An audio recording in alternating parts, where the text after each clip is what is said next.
Եղոյան, դահլիճում լռություն։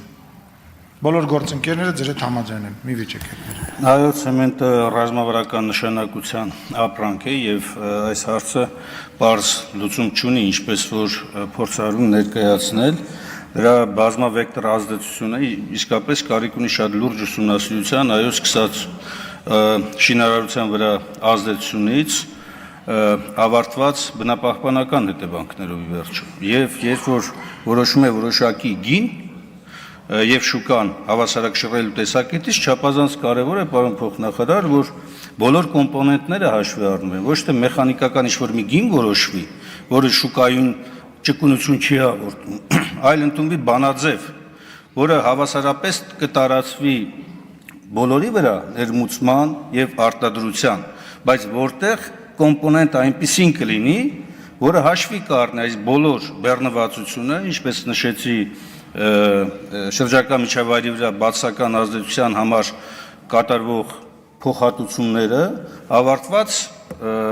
ռազմավարական նշանակության տեսակետից շուկայում իր ազդեցությունը եւ հետեւաբար sense բարբերաբար բերել ինչ-որ փոփոխություններ իրականացնել առանց հաշվի առնելու համակարգային խնդիրը, կարծում եմ ճիշտ չէ։ Այո, 2000 դրամ իջեցնել են, ժամանակել ենք, մենք քննադատել ենք եւ կանխատեսել ենք այսօրը, որ սա բերելու է նաեւ այլ իրավիճակի, երբ որ տեղական արտադրողները սկսելու են արդեն ճնշվել դրսի ներմուծման ծավալներից, կլինկերից սկսած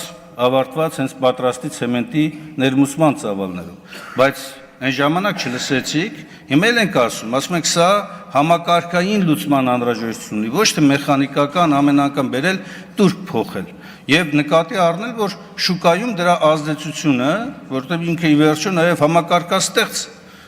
ապրանք է, պարզապես ջուր չէ, խմեցիրու վերջ, ինքը այո շինարարություն, կառուցապատում, իր ազդեցությունը պետք է ունենա նաև շուկայի մյուս ապրանքների վրա եւ այսպես շարունակ։ Շնորհակալություն, Գառնիկ Դանելյան, Լիլիթ Ստեփանյան եւ